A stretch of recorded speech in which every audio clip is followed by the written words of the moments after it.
Hello friends, मैं Rohini the life study परिवार में आप सभी का स्वागत करती हूँ। उम्मीद करती हूँ कि आप सभी बहुत अच्छे होंगे और आप सभी अपनी पढ़ाई को बहुत अच्छे तरीके से कर चल रहे होंगे। आप सभी जानते हैं कि डेली 2 बजे से आपकी हिस्ट्री की क्लास होती है और आज आपकी हिस्ट्री की क्लास का मराठा साम्राज्य के टॉपिक की आज तीसरे नंबर की क्लास होने वाली है। तो जितने भी स्टूडेंट मेरे साथ क्लास में जुड़ गए हैं वो एक बार सभी स्टार्टिंग में ही इस क्लास का लिंक शेयर करें, उसके बाद फिर हम अपनी क्लास स्टार्ट करते हैं। चैनल पर बाकी सभी क्लासेस भी अपने समय से चली हुई हैं। आप लोग चाहें तो सभी क्लासेस ले सकते हैं और अपनी तैयारी को और मजबूत बना सकते हैं। मराठा साम्राज्य में हम छत्रपति शिवाजी के बारे में काफी सारी चर्चाएं कर चुके हैं कि कैसे कैसे उन्होंने स्थापना की, क्या उनकी माता का नाम था, उनके पिता का नाम, और उन्होंने कैसे कैसे क्या क्या कर अपना जो प्रारंभिक जीवन था उसको व्यतीत किया, कौन कौन से किलों पर उन्होंने विजय प्राप्त की। ये सभी बातें हम जो पिछली तो 2-3 क्लासेस गई हैं आपकी, उसमें हम कर चुके हैं। आज हम चर्चा करेंगे मराठा साम्राज्य में दूसरे नंबर के छत्रपति यानी कि संभाजी के बारे में। दूसरे नंबर के जो छत्रपति थे संभाजी, जो छत्रपति शिवाजी के बड़े पुत्र थे, जिनकी माता का नाम साईबाई था, वो सिंहासन पर बैठे। इनके बाद हम तीसरे छत्रपति यानी कि राजा राम की बात करेंगे, जो इनकी दूसरी पत्नी, जो छत्रपति शिवाजी की दूसरी पत्नी थी सोयराबाई, उनके पुत्र थे राजा राम, वो सिंहासन पर बैठे। ये कुछ कुछ समय के लिए ही सिंहासन पर बैठे। हम इतनी ही छोटी छोटी चर्चा करेंगे, जितना महत्वपूर्ण आप लोगों के लिए होगा, पॉइंट्स जितने पॉइंट्स उतने ही मैं आपको बताकर चलूंगी। और इन्हीं के साथ साथ हम फिर पेशवाओं के बारे में भी बात करेंगे, यानी कि पेशवाओं के बारे में भी चर्चा करेंगे और आज की क्लास में हम इस टॉपिक का अंत कर देंगे। ठीक है, उसके बाद फिर कोई नया टॉपिक स्टार्ट करेंगे। तो आज सबसे पहले आप हेडिंग लगाइए, सेकंड नंबर के छत्रपति कौन? संभाजी।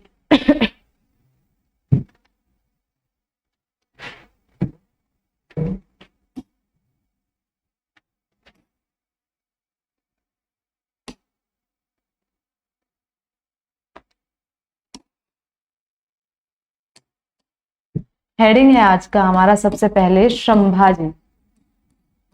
संभाजी कौन थे?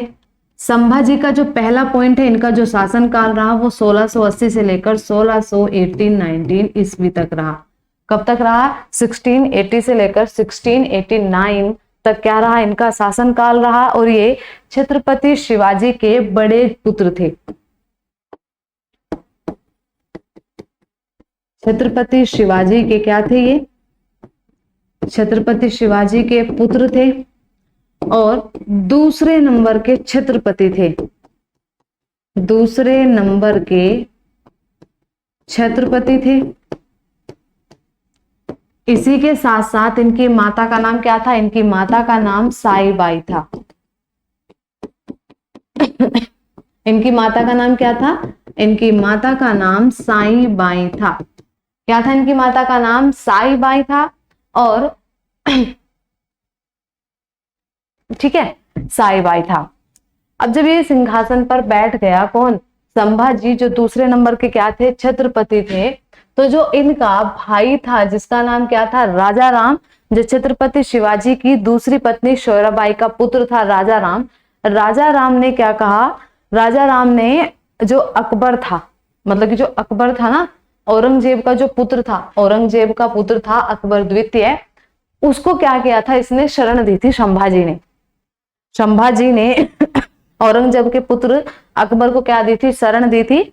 और राजा राम ने इसी बात का फायदा उठाते हुए औरंगजेब से कहा कि देख लो, ये तुम्हारे पुत्र को क्या दे रहा है? शरण दे रहा है। क्योंकि जो औरंगजेब का पुत्र था अकबर और जो औरंगजेब था, उन दोनों के मध्य कुछ मतभेद था। उसी मतभेद का फायदा उठाते हुए राजा राम ने औरंगजेब को न्योता दिया कि आओ इसको रोको, क्योंकि ये क्या कर रहा है? ये तुम्हारे पुत्र यानी कि जो तुम्हारे विद्रोही हैं उनको क्या देता है? ये शरण देता है।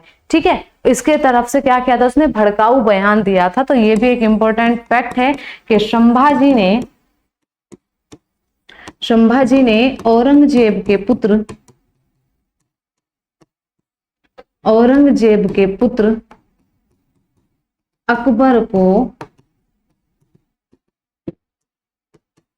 अकबर को शरण दी थी। अकबर को क्या दिया था इसने? शरण दी थी अकबर को। अकबर को जब इसने शरण दी थी, और अकबर को शरण देने के साथ साथ संभाजी ने क्या किया था, संभाजी ने औरंगाबाद का किला लूट लिया था। संभाजी ने या इसने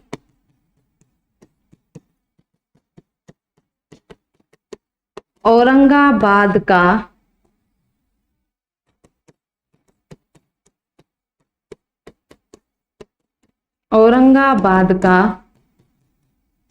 किला लूटा। किला लूटा किसने, औरंगाबाद का जो किला था वो संभाजी ने लूटा था, और संभाजी का साथ किसने दिया था इसमें, इनके सेनापति कवि कलश ने। इनके सेनापति किसने दिया था, जिसका नाम क्या था, कवि कलश। कवि कलश ने क्या दिया था, इनका साथ दिया था। और कवि कलश और संभाजी ने मिलकर ही क्या की थी, हसन की हत्या की थी। जब औरंगाबाद का इन्होंने किला लूटा था, तो इसी किले को लूटते हुए इन्होंने हसन की क्या कर दी थी, हुसैन अली या हसन की मृत्यु कर दी थी। तो यहीं पर नोट करके आप पॉइंट ऐड करेंगे नेक्स्ट वाला। इस आक्रमण में क्या हुआ था, इस आक्रमण में हुसैन अली की मृत्यु हुई। हुसैन अली की मृत्यु हुई। हुसैन अली की मृत्यु हुई। अब इन सब के बाद, इन सभी बातों के बाद क्या हुआ, 1600 या 1689 में संभाजी को और कवि कलश को औरंगजेब ने क्या कर लिया, कैद कर लिया। औरंगजेब ने जब इन दोनों को कैद कर लिया, औरंगजेब ने अपनी बर्बरता यानी कि मानवता की पूरी बर्बरता की हद पार कर दी थी। इन दोनों को कैद करने के बाद लगभग 1 महीने तक इन दोनों को बुरी तरह तड़पाया गया था। सबसे पहले इनके हाथों के नाखून उखाड़ दिए गए, फिर पैरों के, फिर उंगलियां उखाड़ दी गई पैरों की। उसके बाद फिर इनके हाथ को, बाजू को, मतलब कि हाथों को पूरा ना कर थोड़ा थोड़ा हिस्सों में काटा गया। आंखों में लोहे की गरम सलाखें दे दी गई। इस तरह से बहुत सारी बर्बरताएं दिखाई थी औरंगजेब ने, और लगभग 1 महीने की प्रताड़ना को झेलने के बाद इन दोनों की क्या हो गई थी, मृत्यु हो गई थी। और इन दोनों की मृत्यु हो जाने के बाद दूसरे नंबर का जो छत्रपति, मतलब कि जो छत्रपति फिर सिंहासन पर बैठा था, वो था राजा राम। ठीक है, चलिए कितना, 1689 ईस्वी में औरंगजेब ने, किसने, औरंगजेब ने कवि कलश व संभाजी को कैद कर लिया।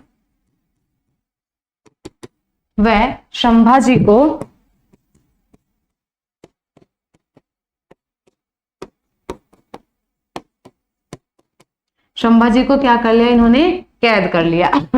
अब जब इन्होंने संभाजी को कैद कर लिया, तो औरंगजेब ने क्या कर दिया, बर्बरताएं की सारी हदें पार की। औरंगजेब ने बर्बरता की सारी हदें पार कर दी थी। क्या कर दी थी, सारी हदें पार कर दी थी। और लगभग 1 माह बाद इन दोनों की मृत्यु हो गई। इन दोनों की मृत्यु हो गई। क्या हो गई थी, इन दोनों की फिर मृत्यु हो गई थी भाई, इन सभी बातों के बाद में। ठीक है,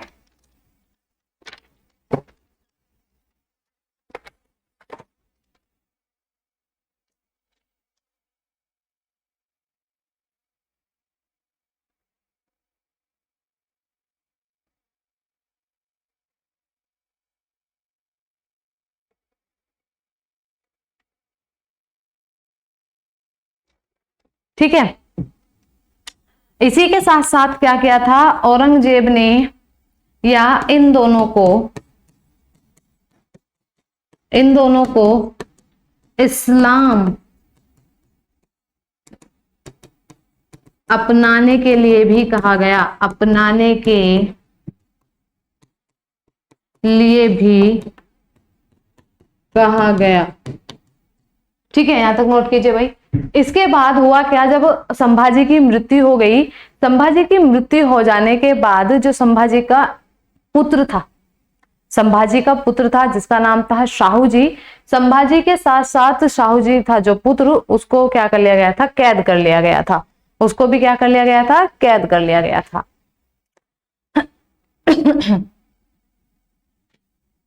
नेक्स्ट,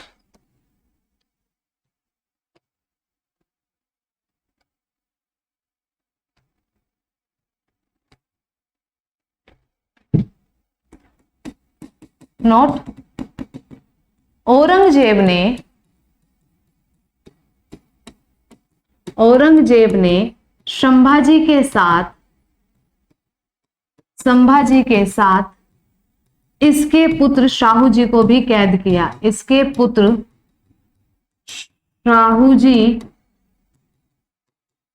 शाहूजी को भी क्या कर लिया था, कैद कर लिया था। शाहूजी को भी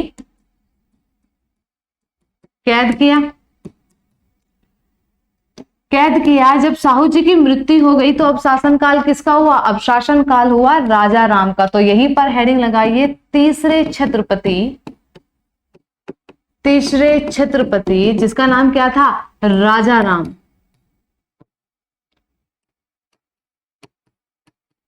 राजा राम था, इसका शासनकाल रहा 1689 ईस्वी से 1700 ईस्वी तक। 1700 ईस्वी तक रहा, ये ज्यादा दिन शासन नहीं कर पाया। इसकी माता का नाम क्या था, इसकी माता का नाम सोयराबाई था। सोयराबाई था। पिता का नाम पता ही आपको क्या था, छत्रपति शिवाजी था। माता का नाम क्या था, छत्रपति शिवाजी, माता का नाम सोयराबाई था। और जो ये थे इनके पिता, इनका नाम क्या था, छत्रपति शिवाजी था। ये छत्रपति शिवाजी की दूसरे नंबर की पत्नी थी, जिनके पुत्र का नाम क्या था, राजा राम था। इसका शासनकाल 1689 से लेकर 17th सेंचुरी तक रहा, मतलब कि ज्यादा दिन नहीं रहा, थोड़ा ही शासनकाल रहा। इसके बाद इसने अपने शासनकाल में जो अपनी राजधानी थी वो सतारा को बनाया। क्या क्या, इसने सतारा को अपनी राजधानी बनाया।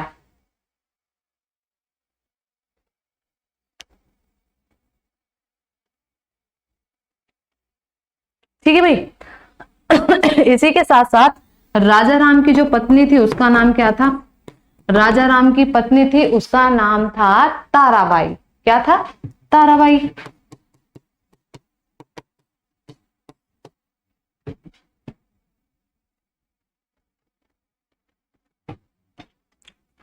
अब इसके बाद 1700 ईस्वी से लेकर 1707 तक राजा राम का 4 साल का पुत्र है, वो क्या करेगा, अब वो सिंहासन पर बैठेगा 1707 तक। ठीक है।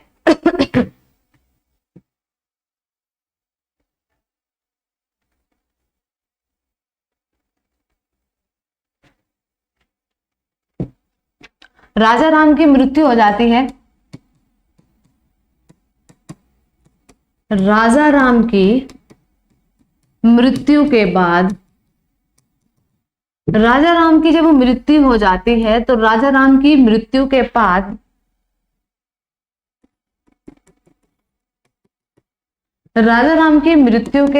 सन 1700 ईस्वी से लेकर सन 1707 ईस्वी तक का जो शासनकाल है, उसके सिंहासन पर राजा राम का पुत्र, राजा राम का 4 साल का पुत्र, 4 साल का पुत्र क्या करता है, सिंहासन पर बैठता है। और इसकी जो संरक्षिका होती है, इसकी संरक्षिका इसकी माँ होती है। इसकी संरक्षिका कौन करती है, इसका संरक्षक कौन करती है, ताराबाई करती है। यानी कि अपने पुत्र का जो 4 साल का पुत्र है उसको सिंहासन पर बैठाकर ताराबाई अपने हिसाब से मराठा साम्राज्य को चलाना प्रारंभ करती है। अब आप मुझे ये बताओ, 4 साल का बच्चा जानता ही क्या चीजें हैं, लेकिन उसकी माँ क्या करती है, सिंहासन करती है। सिंहासन करने लगती है जब ताराबाई तो 1707 में बहादुर शाह फर्स्ट, 1707 ईस्वी में 1707 ईस्वी में बहादुर शाह प्रथम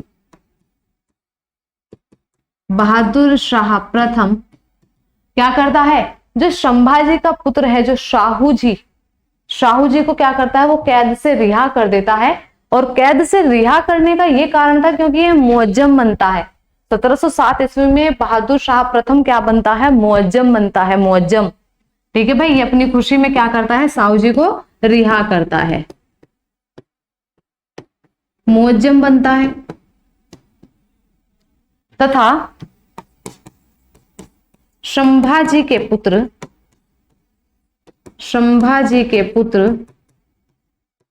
शाहू जी को कैद से रिहा करता है।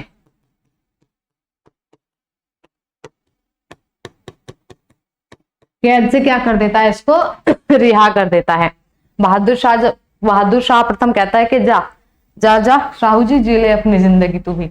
अब ये अपने मराठा साम्राज्य में जैसे कैद से बाहर वापस आता है तो इसको पता चलता है कि चाची क्या कर रही है, शासक कर रही है इस छोटे से बच्चे को, 4 साल के बच्चे को बैठाकर सिंहासन पर, और क्या कर रही हैं, शासन कर रही हैं, मस्त एकदम शासिका बनी बैठी हैं।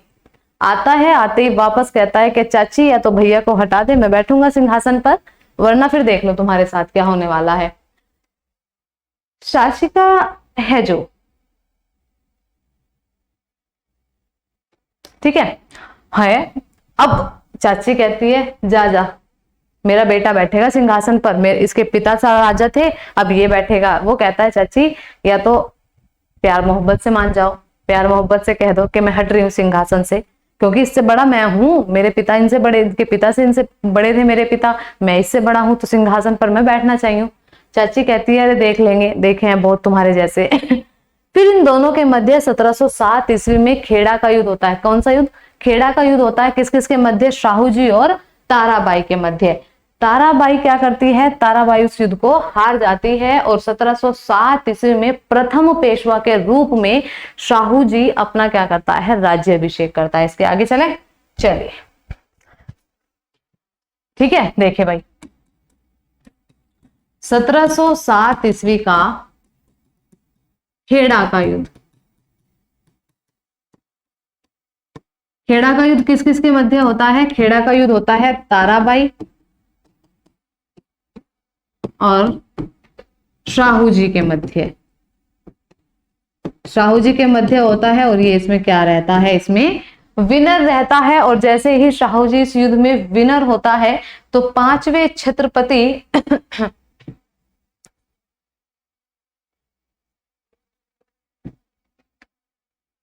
ठीक है,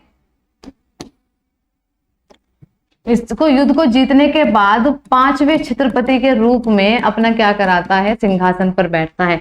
5वें छत्रपति के रूप में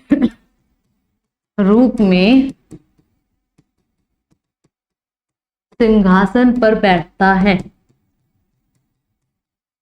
क्या करता है भैया, सिंहासन पर बैठता है। और कब से कब तक, 1707 से लेकर 1749 ईस्वी तक,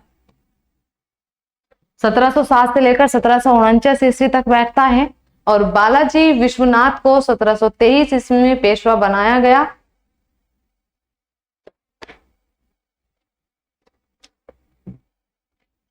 ठीक है, यहां के बाद हम पेशवा पढ़ेंगे, प्रथम द्वितीय और तृतीय पेशवा पढ़ेंगे, उसके बाद फिर आगे देखते हैं क्या होगा। प्रथम पेशवा 1713 ईस्वी में बालाजी विश्वनाथ को प्रथम पेशवा बनाया जाता है। प्रथम पेशवा 1713 ईस्वी में बालाजी विश्वनाथ को क्या बनाया जाता है, प्रथम पेशवा बनाया जाता है, जो 1713 से लेकर 1720 ईस्वी तक रहेंगे। 1713 से लेकर 1720 ईस्वी तक क्या रहेंगे, ये प्रथम पेशवा रहेंगे। उसी के बाद जो द्वितीय पेशवा है, इसके बाद सेकंड पेशवा थोड़ा सा इंपॉर्टेंट स्थान रखते हैं अपने आप में। जो सेकंड पेशवा हैं वो सेकंड पेशवा होंगे आपके बाजीराव। कौन होंगे, बाजीराव विश्वनाथ। ठीक है, बाजीराव होंगे और पेशवा दूसरे होंगे वो, और बाजीराव प्रथम होंगे। पेशवा दूसरे हैं लेकिन बाजीराव प्रथम है। बाजीराव प्रथम वही हैं जो आपने बाजीराव मस्तानी मूवी देखी हो, अगर आपने, वही वाले बाजीराव की हम बात कर रहे हैं। ठीक है, क्योंकि ऐतिहासिक मूवीज हैं तो आप देख सकते हैं ताकि आप लोगों को और भी हेल्प हो, क्योंकि क्वेश्चंस बन जाता है। तो यहां पर आएगा बाजीराव प्रथम। बाजीराव प्रथम का जो शासनकाल है वो 1720 से लेकर 1740 ईस्वी तक रहेगा। 1720 से लेकर 1740 ईस्वी तक रहेगा। अब इसी के साथ साथ इनकी क्या थी, दो पत्नियां थी। पहली का नाम था काशीबाई और दूसरी का नाम क्या था, मस्तानी था। ठीक है, इनके रियल ब्रदर थे एक, इन्हीं के क्या थे, एक रियल ब्रदर थे।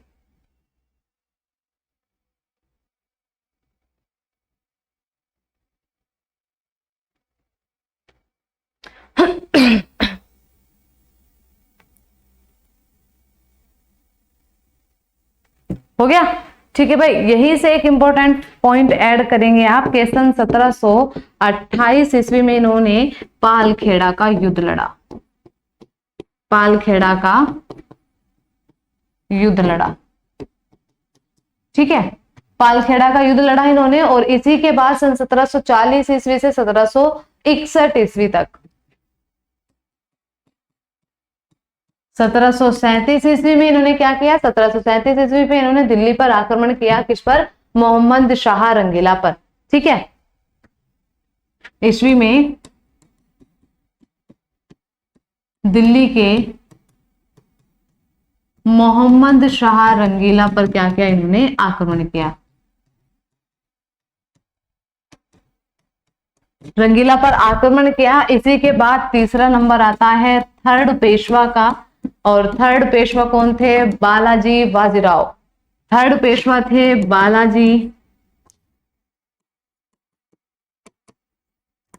बालाजी बाजीराव। इनका शासनकाल रहा है 1740 से लेकर 1761 ईस्वी तक। और 1761 ईस्वी में क्या होता है, पानीपत का तृतीय युद्ध।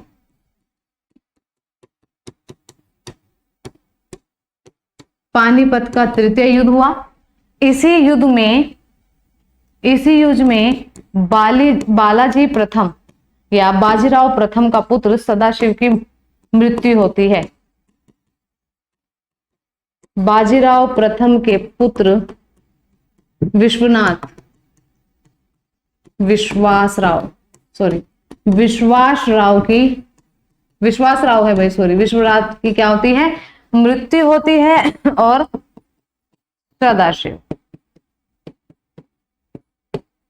सदाशिव की मृत्यु होती है। ठीक है, इस युद्ध के और थोड़े से फैक्ट अगर आप लोग देखना चाहें तो आप साथ में ही देख के चल सकते हैं कि इनका एक रियल ब्रदर भी था जिसका नाम क्या था, जिसका नाम था रघुनाथ राव था। और इन्हीं के इसमें जो तीसरा युद्ध हुआ था, पानीपत का जो तृतीय युद्ध हुआ था, इसमें वो था कौन, अहमद अब्दाली शाह,